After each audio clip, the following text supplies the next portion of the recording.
présenter. Donc, c'est ça. On a Caroline Lebeau. Je m'excuse de toute la confusion que j'ai portée. Donc, sa présentation porte sur la tournée éducative, c'est ça, des conférences réalisées par des personnes en situation de handicap auprès des jeunes dans les écoles pour parler d'intimidation et favoriser l'inclusion de tous. Donc, Caroline Lebeau est auteure et directrice de Regard 9 Inc. de Laval. Donc, elle nous vient de la province du Québec. Excusez. Quand on est pressé, on est capable de faire des bêtises pas mal. Mais celui-là, c'est correct en fait. Je sais pas inverser cette présentation. On a inversé quoi? Non, c'est correct. C'est OK. bon, présentation. Ouais. C'est bon? Oui. OK.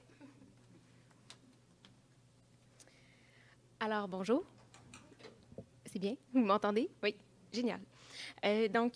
Aujourd'hui, j'aborderai la thématique de l'inclusion sociale, en fait, dans les écoles du Québec, en vous présentant un projet de sensibilisation qui a lieu présentement, qui est en cours dans certaines écoles. Au Québec, selon la Commission des droits de la personne et des droits de la jeunesse, les élèves en situation de handicap ou en difficulté d'apprentissage constituent 20 de tous les élèves qui fréquentent les écoles du réseau public québécois. En 2018, ce sont les dernières données, et en 2010, c'était 10 de ces enfants-là qui étaient en situation de handicap. Donc, quand on parle de HDAA, on parle d'élèves qui ont une déficience intellectuelle, une déficience motrice, qui ont une déficience langagière, visuelle, auditive, un trouble du spectre de l'autisme ou autre psychopathologie. Oui. Donc, il est à noter que la diplomation de ces élèves-là est encore à améliorer, environ 3 à 4 fois moins que les autres étudiants qui ne sont pas en situation de handicap. Il y a encore beaucoup de travail pour évaluer les besoins spécifiques pour l'inclusion dans les classes, régulières ou non, et de valoriser les caractéristiques individuelles plutôt que les caractéristiques du groupe. Donc, le besoin de perfectionnement continu est un des défis, des enjeux pour les enseignants, pour les professionnels, pour mieux être outillés pour travailler auprès des enfants.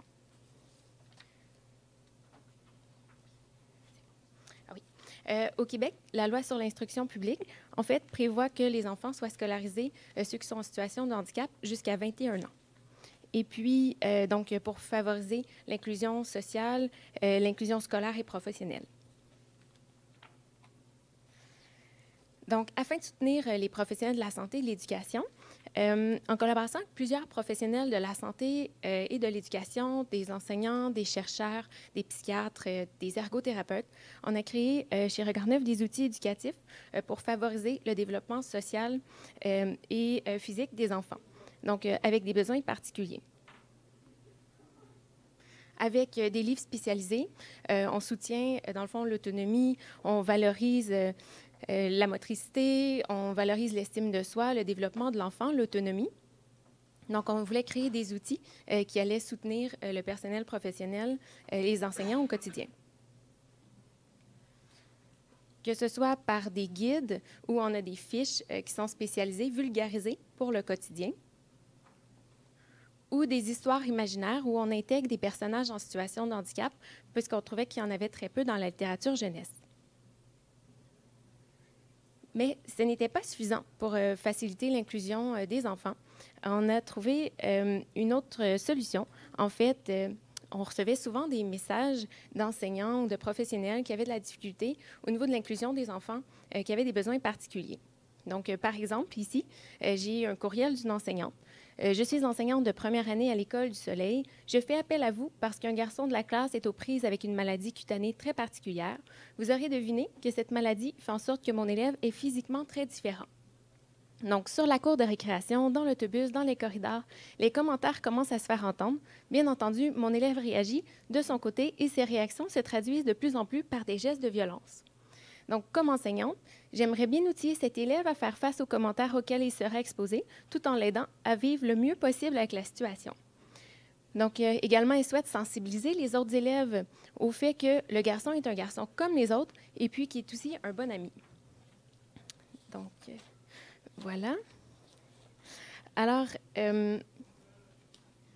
Ici, la tournée éducative, en fait, pour favoriser l'inclusion des enfants dans les écoles, qui est parfois un défi pour ces enfants, les autres enfants, puis les adultes qui les accompagnent. Donc, certains enfants peuvent subir de l'intimidation, du rejet parce qu'ils ont des différences physiques ou intellectuelles. Donc, la mission de la tournée, d'expliquer simplement aux autres enfants qu'est-ce que les différences individuelles, le fait que tous les enfants sont uniques et que c'est positif, donc afin de favoriser l'inclusion de tous. Ici, la réalité à l'école, en fait, souvent les enfants, lors du choix d'un partenaire de jeu, vont choisir des pairs qui leur ressemblent, vont peut-être parfois mettre de côté les enfants qui sont en situation de handicap. Ils vont considérer peut-être dans le contexte, les habiletés. Ensuite, ils vont peut-être être un petit peu moins populaires. Donc, les enfants qui ont des besoins particuliers peuvent être mis de côté par méconnaissance. Souvent, les enfants vont dire « on a peur de ce qu'on ne connaît pas ». Donc, pour favoriser les perceptions, les attitudes positives de la part des autres élèves à l'égard des personnes en situation de handicap, ici, on dénote que dans les études, il est nécessaire que l'intervenant, l'enseignant, par exemple, ici dans le cadre de l'école, intervienne de façon délibérée en proposant des activités spécifiques telles que des discussions, des projets, des activités pour faciliter l'intégration. Donc, ces activités-là pourraient favoriser la réduction des appréhensions face à la différence, une plus grande aisance en présence des personnes différentes, une plus grande sensibilité face aux autres, une meilleure connaissance de la réalité vécue par les personnes avec des besoins particuliers, développer ses habiletés sociales, savoir comment interagir, contribuer au développement moral, l'adoption de valeurs et de principes personnels et l'établissement de nouvelles amitiés. Ainsi, c'est possible de développer de belles relations. Ça ne veut pas dire que d'avoir ces activités-là va faire en sorte automatiquement que ça va favoriser l'inclusion, mais il y a de fortes chances que les enfants soient sensibilisés et que ça facilite le tout. Donc, pour ce faire, on a des conférenciers qui vont dans les écoles et on va les présenter. Donc, on a Anne, qui est une personne de petite taille. En fait, Anne, elle a le syndrome Meyer-Gorlin.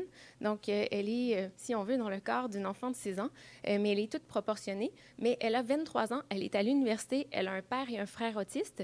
Donc, elle, quand elle se présente devant une classe, les enfants, sa première question, c'est « Vous pensez que j'ai quel âge? » Et tous les enfants répondent 6 ou 7 ans. Et c'est là qu'elle va démystifier le fait que physiquement, elle peut être différente, mais qu'elle a d'autres expériences. Et les enfants sont surpris, mais ils sont contents d'apprendre le tout. Ensuite, on a Valérie. En fait, Valérie, elle a une déficience intellectuelle. Elle a été aux Jeux olympiques spéciaux à Los Angeles représenter le Canada en natation. Elle a eu la chance, et ça, les enfants adorent, de rencontrer Justin Bieber. Elle a plein de photos avec lui. Elle a gagné des médailles. Parce que quand elle parle de Michelle Obama, c'est comme moins populaire. Et puis, donc, c'est une athlète vraiment exceptionnelle, super passionnée, qui dégage une belle énergie. Puis, elle explique c'est quoi la déficience intellectuelle. Puis, les enfants posent des questions, ils prennent des photos avec. Elle a gagné des médailles. Elle est super positive. Puis, elle les encourage tous un par un à continuer, à persévérer. Puis, elle leur dit qu'ils sont capables. Donc, elle est vraiment géniale aussi. Et on a Alex, en fait, qui s'adresse davantage aux adolescents. Alors, Alex, lui, de son côté, il est autiste, il est Asperger. Et Alex, en fait, là, il a eu son diagnostic un petit peu plus tard au cours de l'adolescence. Donc, il va venir nous parler là, des défis, des enjeux qu'il a vécus et qu'il vit toujours maintenant en tant que jeune adulte. Donc, il est très drôle également. Donc, les enfants et les jeunes adultes l'apprécient beaucoup. On a le psychologue de l'école qui suit durant ces rencontres-là, parce qu'on peut parler à la fois d'intimidation, on peut parler du regard sur les autres. Et pour lui, ces témoignages-là, quand l'intervenant qui est en situation de handicap fait son témoignage avec les enfants, parfois les enfants vont lever la main. Il y en a qui vont parler, ils vont dire, il n'y a pas juste les personnes en situation de handicap qui peuvent vivre du rejet ou de l'intimidation. Moi aussi, que ce soit un enfant en situation de handicap ou non, qui va passer ces commentaires-là, il va avoir un soutien psychologique par la suite. Et cette personne-là, par exemple, quand il reçoit les enfants dans ce bureau, souvent, ça lui fait des référents. Il peut parler de Anne, il peut parler de Alex, il peut parler de Valérie, tout comme l'enseignant. Mais surtout, le psychologue, ça lui donne aussi du matériel au niveau de la discussion quand les enfants font des échanges avec les conférenciers. Donc, peut-être que vous avez vu cette vidéo-là. Si vous ne l'avez pas vue, je vous suggère fortement de la voir. En fait, on parle ici d'un jeune garçon qui a un défi particulier et c'est très bien illustré. Là, on peut parler de la différence de la situation de handicap. Donc, pour faire les rencontres, on utilise des livres où, par exemple, ici, on intègre un petit personnage en fauteuil roulant.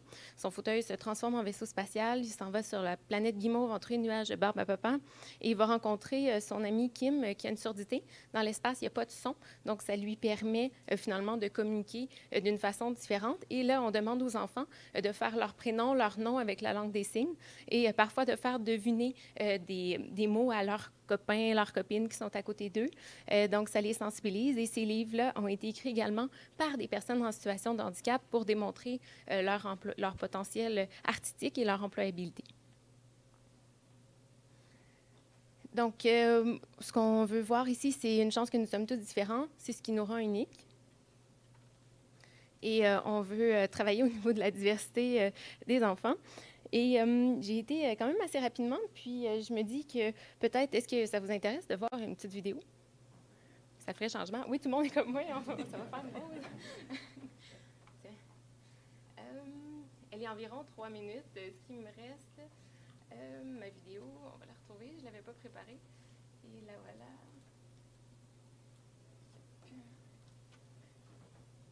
Et la technologie. Pour les curieux, là, j'ai vu des curieux qui semblaient vouloir voir.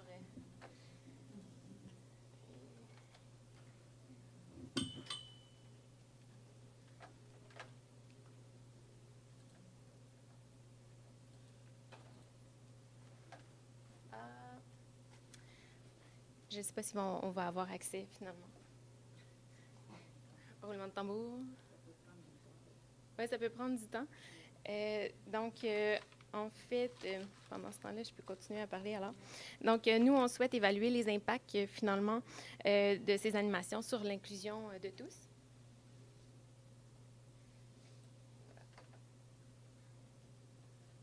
C'est en anglais, celle que j'ai actuellement.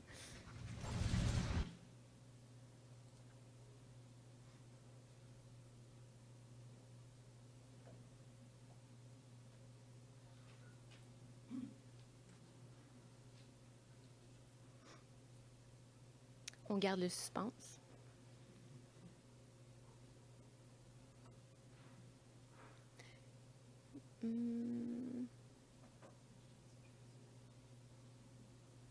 On n'avait pas testé de vidéo auparavant.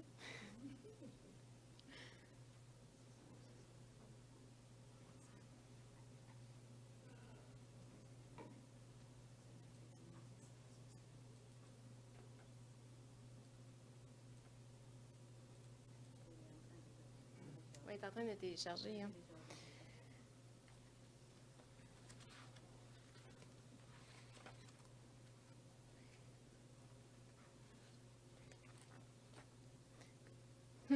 Mystère. On ne sait pas combien de temps. Là, je vois le temps qui diminue. Peut-être que vous aurez la chance de le regarder à la maison, mais je peux vous raconter rapidement, en fait, on a un petit garçon ici qui est très préoccupé par ses jeux vidéo, qui reçoit un chien qui lui manque un bout de patte. Donc, son chien, il ne comprend pas, puis il rejette son chien rapidement. Et puis, en fait, finalement, le chien est persévérant, il continue. C'est pas parce qu'il y a un handicap que ça l'empêche de jouer, de s'amuser. Finalement, là, je ne sais pas si je peux vous dévoiler la fin. Je peux vous dévoiler la fin? Non? OK. C'est très, très touchant. Habituellement, là, les gens ont les yeux pleins d'eau à la fin. Donc, donc, je vais vous laisser découvrir ça. Je suis contente. Ça va vous donner un petit avant-goût. Alors, je vous remercie beaucoup.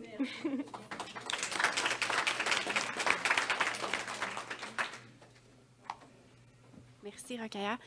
Est-ce que tout le monde m'entend bien? Oui? Parfait. Mesdames Nadia Rousseau et Brigitte Stanquet sont mes directrices de thèse, en fait. Donc, c'est pour ça que leurs noms apparaissent sur le diaporama aujourd'hui.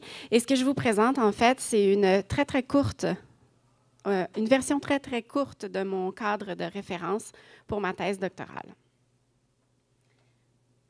Alors, ce qu'on va voir ensemble, ce qu'il faut que je vous dise d'entrée de jeu, c'est qu'essentiellement, je vais vous proposer et vous présenter 3 continuums qui vont nous permettre de réfléchir sur comment on peut accompagner ou comment on peut réfléchir à un passage vers des pratiques qui sont de plus en plus inclusives.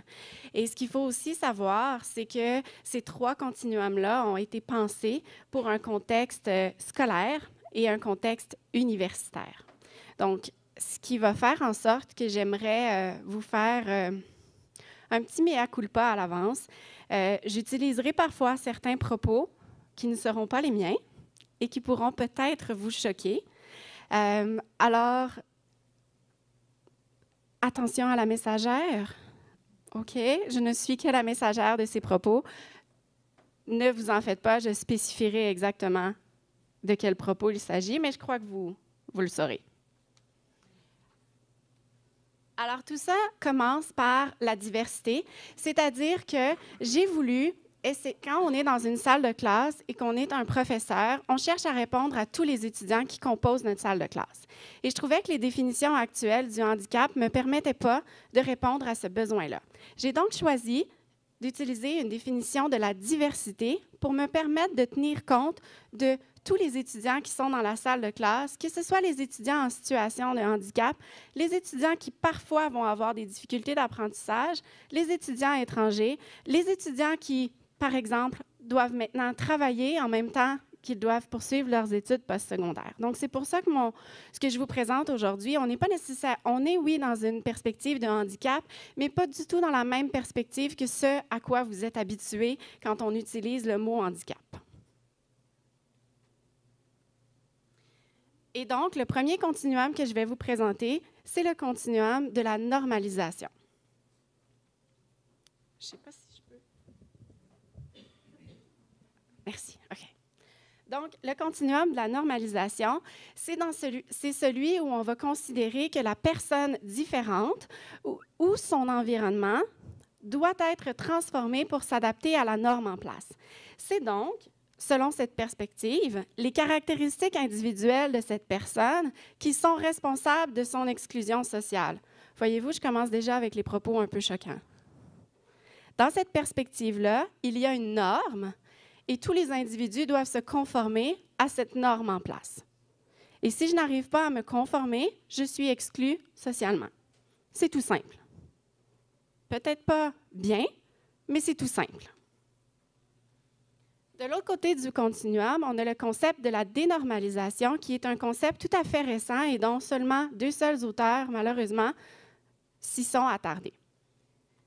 La dénormalisation, en fait, va venir faire référence au fait que la différence individuelle est la richesse de la société et donc la différence doit être valorisée. La norme en contexte de dénormalisation, c'est qu'il n'y a pas de norme. Et donc, dans cet esprit-là, c'est la société elle-même qui va manquer d'ouverture et de flexibilité pour accueillir en fait tous les membres de sa société. Et donc, c'est elle qui est responsable de l'exclusion sociale par son manque d'ouverture et par son manque de flexibilité. C'est elle qui est responsable de l'exclusion sociale de ses membres. Donc, vous voyez qu'on est vraiment à 2 extrêmes très, très loin l'un de l'autre sur un continuum. Et donc, on pourrait le schématiser de cette façon-là, où forcément, en perspective de normalisation, on va venir créer une espèce de sous-groupe social qui sera exclu, alors que dans une perspective de dénormalisation, tout le monde pourra cohabiter puisque la société est plus flexible et plus ouverte.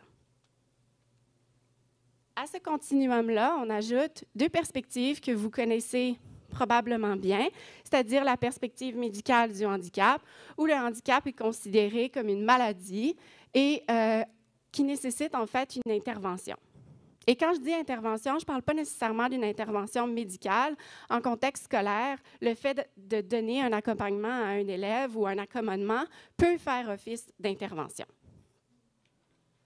Et donc, dans cette perspective-là, c'est la personne handicapée elle-même qui est problématique. Ça, c'était le propos choquant. Et quand on dit ça, ça a beaucoup, beaucoup d'impact, puisque de dire que c'est la personne elle-même qui est problématique, c'est de dire que c'est à elle de se conformer à la norme et c'est de dire que c'est à elle de s'arranger selon ses moyens, selon les accommodements qu'on va lui donner pour participer. Donc, c'est de mettre une grosse responsabilité et un gros poids sur la personne qui vit des difficultés. Et donc, comme je vous l'ai dit, c'est à cette personne de changer et de modifier ses habitudes et ses comportements pour participer socialement. Dans une perspective sociale du handicap, c'est en fait le handicap, et là ici, on est dans la perspective du modèle de Fujirolas, on est dans la perspective où le handicap va être l'interaction des caractéristiques individuelles de la personne au contact avec son environnement. C'est-à-dire que dans certaines situations précises, je n'arrive pas à participer socialement parce que mon environnement me met une barrière devant moi. Et dans cette situation-là, uniquement, je serai considérée comme en situation de handicap. Et donc, ça fait appel à une définition du handicap qui est beaucoup plus large, qui est beaucoup plus englobante et qui fonctionne davantage en fonction des besoins ressentis dans un moment précis. Et donc, dans cette perspective-là, c'est l'environnement et la société qui sont problématiques et qui font en sorte, qui mettent des barrières devant nous. Et donc, c'est à la société, c'est la responsabilité de la société de tenter de réduire ces barrières autant physiques et sociales pour assurer la pleine participation de tous.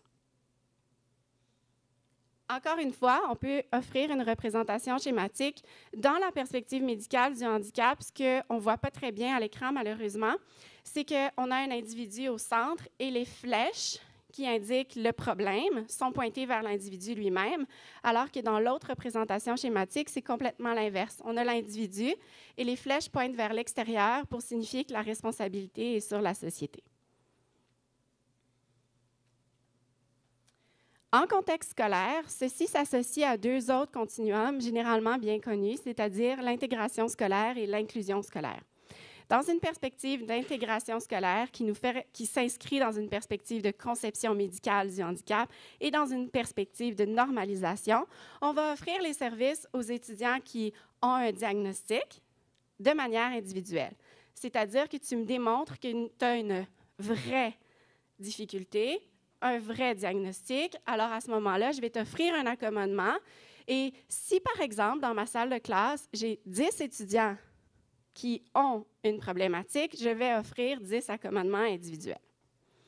Dans une perspective d'inclusion scolaire, ce qu'on essaie de faire, en fait, c'est de ne pas fonctionner en fonction des diagnostics, puisque vous vous souvenez, on est dans une perspective de conception sociale du handicap. C'est-à-dire que c'est quand j'ai une caractéristique individuelle qui entre en conflit, si on veut, avec une caractéristique de mon environnement que je manifeste un besoin. Et donc, on va offrir une approche plus collective, fondée sur les besoins réels de la salle de classe. Et c'est ça la vraie différence entre les deux perspectives, du moins dans la théorie que je suis en train de vous proposer aujourd'hui. Et un des moyens, parce que j'entends déjà vos commentaires, oui, OK, c'est bien beau tout ça, mais comment concrètement ça se transfère dans le réel? Comment je peux répondre aux besoins de toute la salle de classe en même temps, sans tenir compte des diagnostics et en considérant les besoins individuels de chaque individu qui se trouve?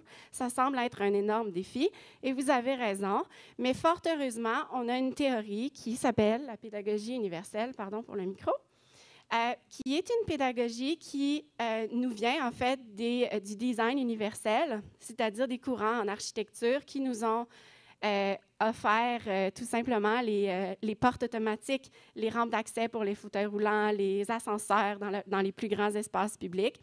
Donc, c'est de ce courant-là que s'est inspirée la pédagogie universelle.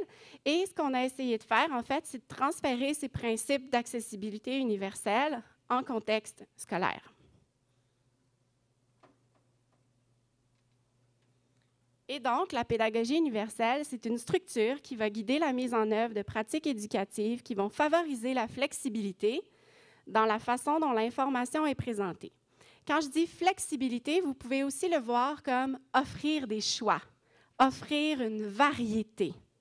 OK? Et donc, on va offrir de la flexibilité ou des choix dans la façon dont l'étudiant va répondre aux apprentissages, dans la façon dont l'étudiant va arriver à démontrer ses habiletés, dans la façon dont il va susciter son engagement et sa motivation. Plus concrètement, la pédagogie universelle, c'est 3 principes. Le premier, c'est offrir plusieurs moyens d'engagement. Et ça va se faire, quand on parle d'engagement, on parle de motivation scolaire. C'est-à-dire qu'on va offrir diverses possibilités pour favoriser l'intérêt des élèves. Donc, qu'est-ce qui les intéresse assez pour les motiver dans ma salle de classe? On va essayer d'offrir le plus de choix possible en lien avec ça. Et on pourrait également offrir plusieurs moyens de susciter leur effort et leur persévérance. Donc, c'est-à-dire des niveaux de difficulté qui pourraient être, par exemple, variables. Et favoriser leur autorégulation, c'est-à-dire leur capacité à savoir s'ils sont en voie d'atteindre les objectifs ou pas, et leur capacité, en fait, à gérer eux-mêmes. Si je ne suis pas en train d'atteindre mes objectifs, comment je peux arriver à les atteindre? Donc, faire des choix. Le deuxième principe, c'est tout ce qui a trait à la présentation de l'information, c'est-à-dire offrir plusieurs moyens de représenter l'information, donc la matière essentiellement. Et on va le faire en présentant l'information d'une manière variée. On va le faire en favorisant une meilleure compréhension du langage qui est utilisé, des expressions mathématiques et des symboles qu'on utilise. Et on va le faire en offrant diverses façons pour leur permettre de mieux comprendre la matière. Le troisième et dernier principe, c'est les moyens d'action et d'expression, c'est-à-dire comment les étudiants sont actifs dans la salle de classe et comment ils sont actifs dans leurs apprentissages. Et donc, on va le faire en favorisant évidemment la mise en action, l'expression et la communication et la mobilisation des fonctions exécutives.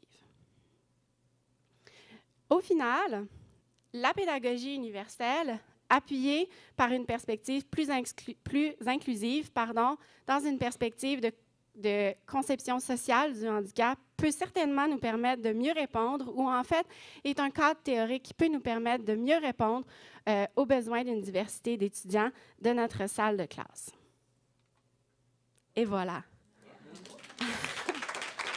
Je suis un peu essoufflée, mais je suis entrée dans le temps.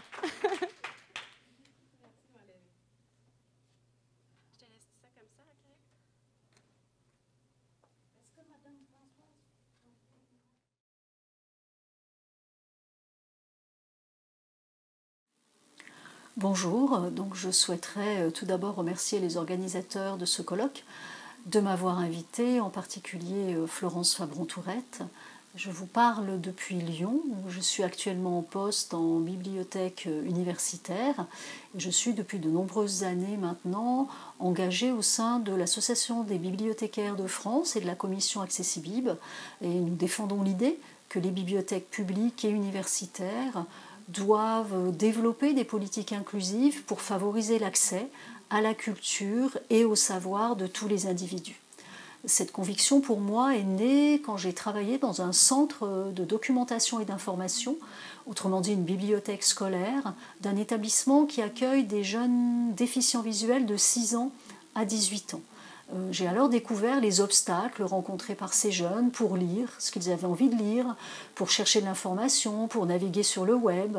Et j'ai mesuré alors combien il était nécessaire, en tant que professionnel de l'information et de la documentation, de mutualiser nos compétences, nos connaissances, d'échanger sur nos erreurs, nos essais, nos réussites aussi bien à l'intérieur de nos frontières, il faut tenir compte des spécificités locales, mais également à l'international et en particulier dans l'espace francophone.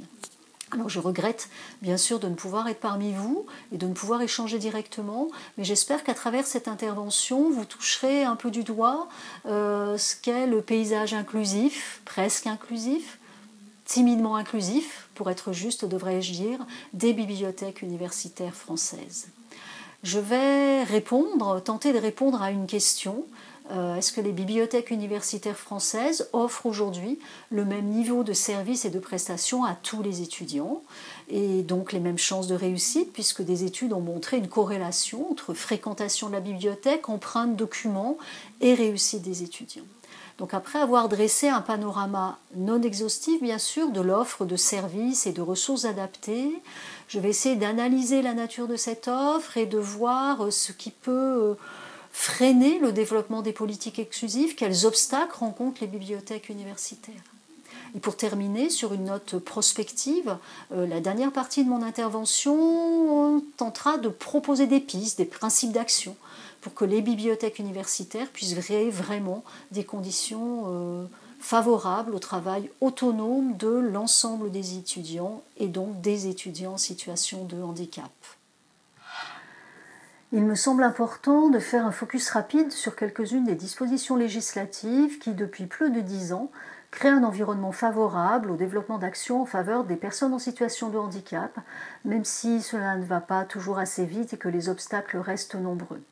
La loi de février 2005 pour l'égalité des droits et des chances, la participation et la citoyenneté des personnes handicapées indique dans son article 20 que les établissements d'enseignement supérieur inscrivent et assurent la formation des étudiants en situation de handicap au même titre que les autres étudiants en mettant en œuvre les aménagements nécessaires.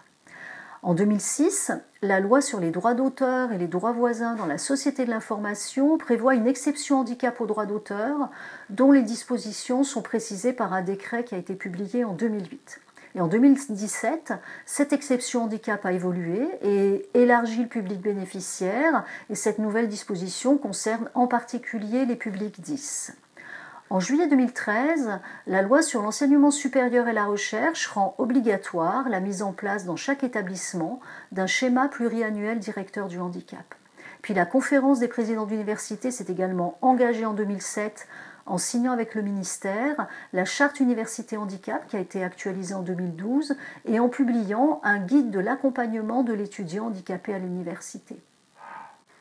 Alors ces évolutions sont essentielles et puis elles ont porté leurs fruits puisque le nombre d'étudiants en situation de handicap a triplé entre 2005 et 2015. À la rentrée 2015-2016, les étudiants en situation de handicap étaient au nombre de 23 257.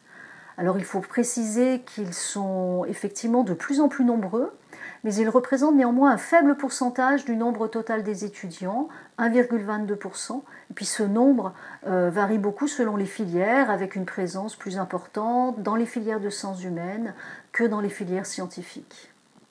Donc afin de dresser un panorama des services accessibles en BU, je vais débuter par quelques questions. Si aujourd'hui je suis un étudiant ou une étudiante et que ma manière de communiquer, ma manière de parler, d'appréhender mon environnement, d'entendre, de me déplacer, ma manière de lire, de naviguer sur le web n'est pas identique à la majorité de mes camarades de promotion, que puis-je espérer trouver en allant à la bibliothèque universitaire, en voulant accéder à des ressources, en voulant acquérir des compétences informationnelles ou en voulant utiliser ces services en ligne? Vais-je d'abord trouver des services équivalents dans toutes les BU?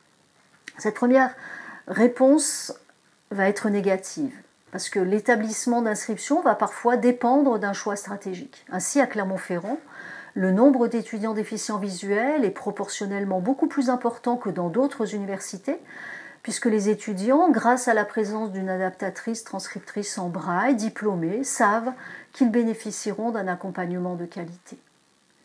Alors dans chaque université, je pourrais entrer en contact avec un service d'accompagnement spécifique qui, sur prescription du service de santé universitaire, va me proposer des aides pour me déplacer sur le campus, pour m'aider à prendre des notes, pour aller manger, pour bénéficier d'aménagements pour mes examens, pour faire le lien entre mes besoins et mes professeurs, les services de la faculté, pour m'accompagner aussi parfois dans l'adaptation de documents. Et si je me déplace en fauteuil roulant, en béquille, est-ce que je pourrais facilement accéder à ma bibliothèque comme à toutes les bibliothèques universitaires? Alors là encore, les situations sont très variables selon les établissements. L'accessibilité des établissements recevant du public est une obligation, mais il y a parfois un écart entre le respect des normes et puis le confort d'usage. Certaines portes de bibliothèques, pourtant conformes, sont trop lourdes pour permettre une utilisation autonome. Et pourrais-je trouver facilement sur le site de la BU les informations dont j'ai besoin? L'article 47 de la loi de 2005 précise que les services de communication publique en ligne des services de l'État, des établissements publics, doivent être accessibles aux personnes handicapées. Mais 13 ans après, le constat est assez négatif. Il n'y a pas pour les bibliothèques universitaires comme pour les bibliothèques territoriales de baromètre annuel de l'accessibilité mis en place par le ministère de la Culture, mais on peut faire l'hypothèse que les résultats d'une telle étude seraient tout aussi négatifs. Alors, je peux, en tant qu'étudiant en situation de handicap, sans doute trouver des informations sur les services adaptés, des documents de communication sur l'accessibilité de ma BU, mais l'information est souvent peu mise en valeur, pas forcément dans la rubrique à laquelle je m'attendrais. Si des vidéos, par exemple, présentent les services de la bibliothèque, elles sont rarement, voire jamais, sous-titrées ou audio décrites, et on pourrait le regretter. Je peux avoir besoin de matériel spécifique pour communiquer, pour travailler, donc est-ce que je vais pouvoir trouver ces matériels sur place ou à emprunter? Encore une fois, les situations sont très hétérogènes. Certains accueils de bibliothèques sont équipés en boucle magnétique, mais pas de manière systématique, même si c'est une obligation légale. On trouve aussi dans une liste à l'après-vert du mobilier adapté, des tables réglables en hauteur par exemple, et puis du matériel qui va servir à la lecture, des téléagrandisseurs, des loupes mobiles, des lecteurs numériques au format DAISY, assez rarement, des postes informatiques adaptés avec des écrans larges, des claviers en gros caractères, des logiciels d'agrandissement, des logiciels de revue d'écran. Mais les étudiants ne les utilisent pas forcément car en tant qu'étudiant, je suis équipée avec mon propre matériel. Sans équipement informatique personnel, impossible de prendre des notes, de chercher des informations. Donc ces matériels peu utilisés sont souvent un peu laissés à l'abandon et les bibliothécaires ne comprennent pas toujours pourquoi. Si j'ai besoin de plus de temps pour travailler sur les documents que j'ai empruntés, si j'ai du mal à me déplacer ou si mes multiples contraintes, soins médicaux, contraintes de déplacement pèsent sur mon emploi du temps, est-ce que je peux trouver des services qui prennent en compte mes contraintes et me font gagner du temps? Alors oui, parce qu'aujourd'hui les bibliothèques universitaires adaptent assez souvent leurs conditions de prêt, la durée de prêt est augmentée, il est possible de rendre les documents dans plusieurs bibliothèques. Certaines bibliothèques aujourd'hui préparent des paniers de documents et mettent aussi, parfois, assez rarement, mais ça existe, du portage, de la livraison de documents. J'aurais aussi besoin de trouver des interlocuteurs dans ma BU qui comprennent mes demandes sans forcément que j'ai besoin de me justifier, de rentrer dans des détails privés que je n'ai pas envie de communiquer. Je dirais que ce volet humain de l'accompagnement se développe sans conteste. Il existe dans beaucoup de bibliothèques aujourd'hui des référents et référentes handicap, des interlocuteurs de proximité. Il existe aussi souvent une personne qui est chargée justement de coordonner ces actions, souvent rattachée au département des services au public. Et puis la formation et la sensibilisation au handicap sont inscrites dans le plan de formation, et y compris sur des formations spécifiques pour les bibliothèques universitaires. Enfin, last but not least, si j'ai besoin de formats spécifiques pour pouvoir accéder à l'écrit, ça peut être des tailles de caractère agrandies, des polices spécifiques, spécial 10, un format accessible audio par exemple, est-ce que je peux facilement accéder aux documents dont j'ai besoin dans le format qui me convienne, de manière autonome et dans des résultats raisonnables? Si j'ai besoin d'un livre au semestre 1 et que j'en dispose au semestre 2, c'est beaucoup trop tard. Alors clairement, pour ce qui concerne les étudiants qui ont besoin pour lire de formats substituts, la réponse est non. Et l'accès à la documentation est vraiment un point faible, alors que c'est une des missions des bibliothèques universitaires. Bien sûr, il existe la possibilité, grâce aux dispositions de l'exception handicap, de récupérer les fichiers éditeurs pour les établissements inscrits, mais ça concerne des documents édités depuis moins de 10 ans. Et en règle générale, les étudiants peuvent avoir besoin de documents beaucoup plus anciens. Sur les ressources numériques, on sait que les bibliothèques universitaires consacrent une part très très importante de leur budget aux ressources numériques. Finalement, on n'a pas les moyens de savoir si telle ou telle base de données, si tel ou tel site d'éditeur est accessible à l'ensemble des étudiants. Enfin, un étudiant peut avoir besoin, je peux avoir besoin de faire des recherches documentaires autonomes dans le cadre d'un mémoire, d'une thèse.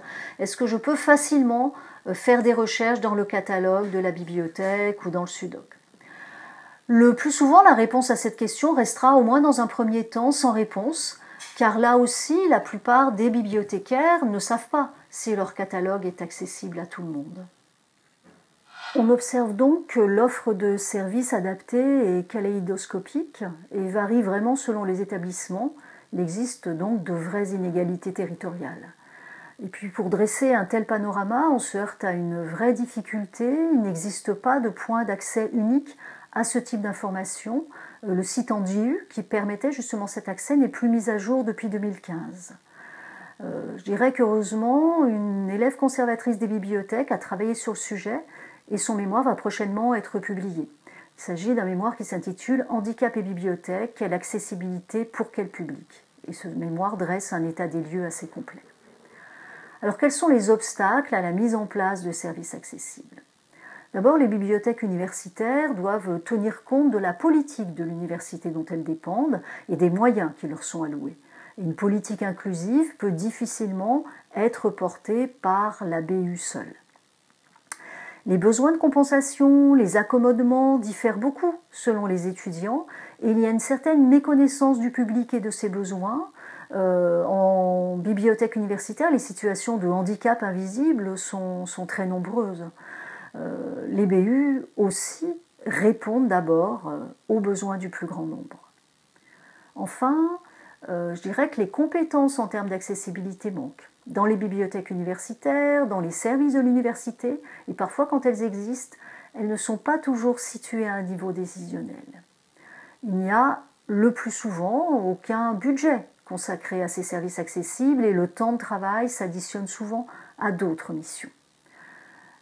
Un dernier point, sur les questions d'accessibilité documentaire, l'information est très insuffisante. Par exemple, l'accessibilité des ressources numériques, pour lesquelles il existe pourtant des négociations nationales, ne fait l'objet d'aucune information. Alors que faire? Depuis plusieurs années, les bibliothèques universitaires font évoluer leurs services et développent des approches orientées utilisateurs qui partent avant tout des besoins et des attentes. Il faut faire la même chose avec les étudiants en situation de handicap et leur donner la parole. Il est ensuite nécessaire d'inclure systématiquement un volet accessibilité dans tous les projets. Il faut également se positionner clairement et communiquer sur ce que la bibliothèque peut offrir, avoir ensuite recours à des compétences externes. Pour l'accessibilité numérique, un accord cadre vient d'être signé pour permettre à des structures publiques d'avoir recours aux compétences d'entreprises expertes dans le domaine de l'accessibilité. Je pense que c'est vraiment une bonne voie.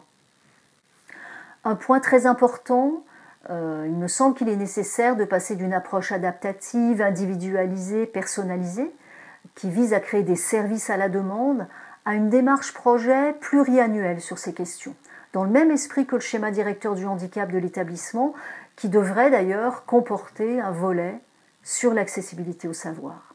Ensuite, il est important de dégager des moyens financiers, humains pour mener ces projets, même si c'est un contexte compliqué. Et puis un dernier souhait, que le ministère de l'Enseignement supérieur joue vraiment un rôle de pilote et accompagne les bibliothèques universitaires dans cette voie. En conclusion, je voudrais rappeler qu'être diplômé de l'enseignement supérieur en France augmente les chances d'emploi et dire aussi que les personnes en situation de handicap sont 2 fois plus au chômage que la population valide. Et puis je voudrais vraiment terminer sur une citation de Charles Gardot, qui est enseignant-chercheur à l'Université Lyon 2. Nous sommes faits pour vivre ensemble, ce qui est facilitant pour les uns et bénéfique pour les autres, qu'ils soient architecturaux, sociaux, pédagogiques, etc. Les plans inclinés sont universellement profitables. Je formulerai le vœu que les bibliothécaires et les directeurs de bibliothèques universitaires contribuent dans les années à venir à l'édification de plans inclinés documentaires. Je vous remercie beaucoup. Oui, on peut se mettre à 2, comme si on chantait. Oui, bonjour. J'aurais une première question à Marie-Hélène Desmarais. Donc je connais les travaux qu'elle a présentés, je les apprécie beaucoup. Et je peux vous dire aussi que sur l'ESPE de Clermont-Ferrand, on essaye de s'en emparer. Donc c'est un préalable par rapport à ma question, pour relativiser la portée de ma question. Je voudrais savoir comment vous vous situez par rapport à la démarche de Steve Bissonnette et de la pédagogie explicite, qui semble exclusive de tout autre modèle alternatif à celui qu'il présente par rapport à la problématique qui nous intéresse. C'est une question très intéressante que vous posez là. Et je vous répondrai au même titre que si vous m'aviez posé que vous m'aviez posé la question par rapport à n'importe quel autre modèle théorique ou modèle pédagogique, en fait. Moi, ce que j'aime avec la pédagogie universelle, c'est que je trouve que c'est un concept qui nous permet d'inclure tous les autres. En fait, c'est juste, comment je pourrais vous dire? Pour moi, c'est comme le bon sens en enseignement, c'est d'offrir le plus de choix possible et d'amener les étudiants à savoir ce qui fonctionne réellement pour eux et à faire le choix avec ça. L'enseignement explicite, pour moi, ce n'est qu'un outil pour faire de la pédagogie universelle, au même titre que la différenciation pédagogique, l'apprentissage par projet et nommez-les, sont des outils pour faire ça. Pour moi, la pédagogie universelle va venir au moment où on planifie l'enseignement et lorsqu'on va venir enseigner dans la salle de classe, à ce moment-là, on va venir utiliser toutes les autres approches pédagogiques qui fonctionnent pour ce qu'on est en train de faire. Je ne sais pas si je réponds bien à votre question. Vous répondez parfaitement à ma question parce que c'est la réponse que moi-même je me serais apportée. Mais non, mais vous avez bien compris pourquoi je vous avais posé cette question, parce que c'est vrai que quand Steve Bissonnette communique beaucoup au niveau international en ce moment, et il donne l'impression qu'en dehors de ce qu'il présente, il n'y a point de salut. Voilà, et ça, oui. Moi ça me met mal à l'aise, j'aime pas du tout ça, mais j'ai la même réponse que vous. Parfait, tant mieux alors. Est-ce qu'il y a d'autres questions? Toujours pour Marie-Hélène, j'aimerais comprendre le terme continuum. Moi, je voyais plutôt rupture. OK. Qu'est-ce que ça veut dire continuum dans votre esprit? Et puis, cette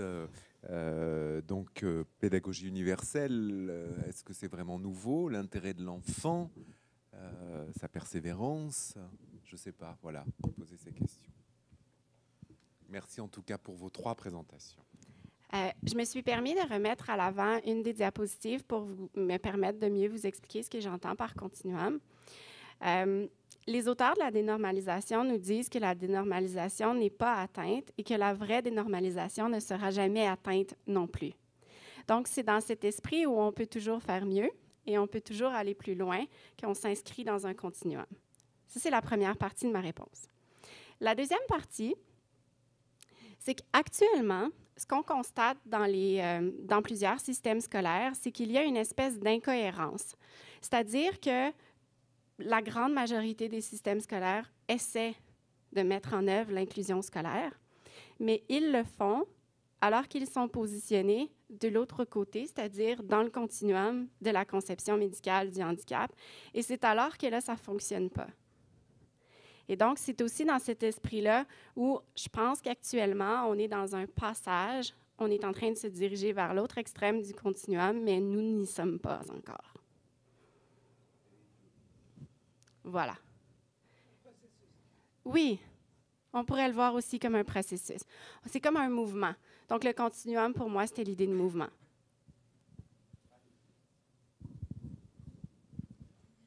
Bonjour, dans le même esprit. Qu'est-ce qui nous manque alors, et surtout moi qui suis en haut à la faculté d'éducation, pour qu'on entame ce passage de façon concrète? À mon avis, puis là, je vais vous dire avec ma position personnelle là, de jeune chercheur. Alors, si vous n'êtes pas d'accord, ça me fera vraiment plaisir d'échanger avec vous sur ça. Mais je pense que le plus grand problème, c'est la conception médicale du handicap. Je pense que pour un paquet de raisons, on ne peut plus offrir des services uniquement à ceux qui ont un diagnostic. Les classes sont de plus en plus diversifiées. Les contextes scolaires sont de plus en plus différents. Ce n'est plus vrai que ce n'est que les étudiants qui vivent des situations de handicap au sens de la conception médicale du terme, c'est-à-dire qui sont en fauteuil roulant ou qui ont un trouble d'apprentissage ou qui ont un déficit de l'attention. Ce n'est plus vrai qu'ils sont les seuls à avoir des difficultés à l'école.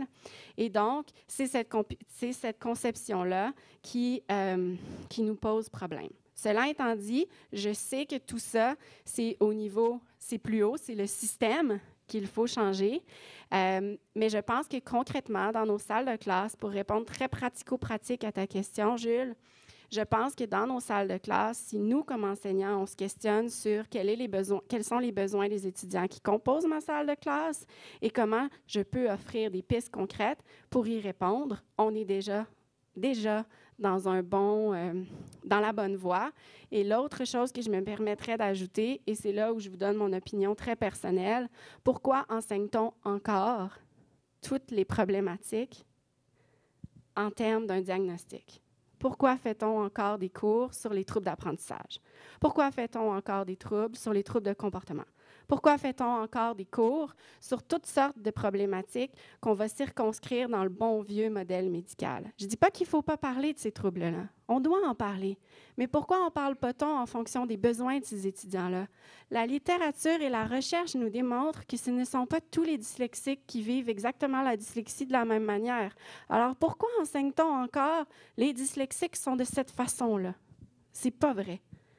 Alors moi, je pense que c'est ça, comme professeur à la faculté d'éducation, qu'on pourrait faire, décloisonner tout ça.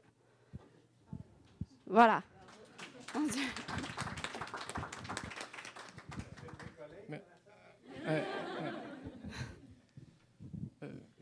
J'aurais une question, merci en tout cas pour vos présentations. Alors peut-être une question qui s'adresse encore à la même personne ou à l'ensemble, mais peu importe, c'est transversal.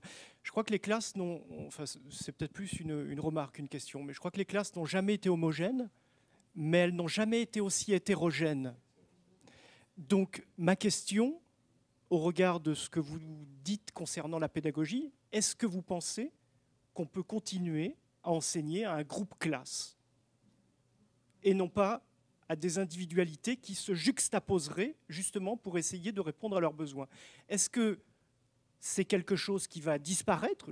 Je doute que vous n'ayez pas la réponse, mais c'est une vraie question, parce que prendre en compte en effet la singularité des élèves, répondre au plus près des besoins éducatifs particuliers, c'est un petit peu cette ancienne qu'on entend, qui revient en France. On peut qu'être d'accord, mais est-ce que le groupe classe n'est pas en train de mourir? Je ne sais pas. C'est une question, sachant qu'on peut lui reconnaître quelques vertus. Mais me semble-t-il, à vouloir être au plus près des besoins particuliers, je pense que le collectif va en souffrir. Mais attention, ne voyez pas une quelconque regard critique au sens péjoratif dans ce que je dis. C'est une vraie question. C'est la question de la forme scolaire. Est-ce que vous vouliez répondre? Oui, certes. Oui. Vous pouvez me dire que je suis idéaliste. Mais moi, je crois encore que le groupe classe a sa raison d'être. Et je crois que des approches pédagogiques comme la pédagogie universelle nous permettent de faire, en fait, nous permettent de répondre aux défis que vous nommez. Je suis une jeune prof ici à la faculté d'éducation. Évidemment, ma thèse porte sur la pédagogie universelle. J'y voyais une grande incohérence de planifier mes cours autrement. Surtout que j'ai commencé ici en enseignant un cours sur la pédagogie universelle. Je me serais mal vue de ne pas le faire. Et donc, durant la dernière année, j'ai appliqué cette pédagogie-là du mieux que j'ai pu et je pense avoir réussi à répondre à ce défi-là. Pas parfaitement, parce que, comme je vous l'ai dit d'entrée de jeu, on peut toujours faire plus, on peut toujours aller plus loin. Mais je pense sincèrement que je suis sur la bonne voie. Si jamais vous avez besoin d'exemples concrets de ce que je dis là, parce que je sais que je pense qu'en fait, qu'il y a une autre collègue ici qui voudrait parler, mais venez me voir après, puis ça me fera plaisir d'échanger avec vous sur ces points-là. Effectivement, pour les plus jeunes, il y a beaucoup de variations dans les classes flexibles. On essaie d'adapter de plus en plus aussi les groupes, travailler en petits groupes, en grands groupes. On se pose la question, Ken Robinson, que j'aime beaucoup, qui dit, est-ce qu'il y en a qui apprennent mieux de soir, de jour, le matin? Pourquoi on est encore première année, deuxième année, troisième année au niveau de l'échelonnage là, dans les niveaux? Donc, je crois que c'est un excellent questionnement, effectivement. Oui. Je pense qu'il faut question. Oui, allez-y. Oui, Il faudrait arrêter à les manger. Non, je ne vais pas être bavard. Je suis très bavard.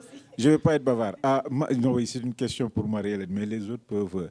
Et puis bravo aussi pour vos magnifiques présentations. Alors ma question c'est, est-ce que tu t'es un peu inspiré des travaux de Neil, Alexandre Neil? Ou est-ce que ça te dit quelque chose, par exemple? Pour être honnête avec toi, non. Alors, je ne veux pas commencer une réponse en disant... Mais merci quand même. Je vais être très honnête avec vous. Non, je ne connais pas. Mais Par contre, je suis très intéressée. Oui, avec la question de Jules. En fait, c'est une révolution. C'est une révolution, ce que vous proposez. Et c'est extraordinaire parce que c'est ça. C'est des réflexions qu'au 19e siècle, que quelqu'un a déjà soulevées et qui a fait des réussites en Angleterre, au Royaume-Uni, disons. Et que toujours la question est là, et c'est là la pédagogie universelle. Oui, donc je ne vais pas aller sur comment l'expérimenter concrètement. Mais nous enseignons des fois côte à côte. Et souvent, il me dit, je t'écoute. Alors moi, je l'expérimente des fois. Franchement. Et je ne vais pas, peut-être si j'avais l'occasion, je vais parler comment ça se fait. Mais c'est des miracles que ça fait. Et j'aime bien ce qu'il a dit là. C'est pas pourquoi mettre des cloisons, celui-là. Mais ça a été toujours comme ça. Ça a été toujours des groupes diversifiés. Il y a pas de... Ouais, c'est ça que ça pose, quoi. C'est maintenant qu'on dit, oui, il faut cibler, faire comme tu dis, des normalisations ou des normalisations, mais ça a été toujours comme ça. Bon, bref, merci. On verra les textes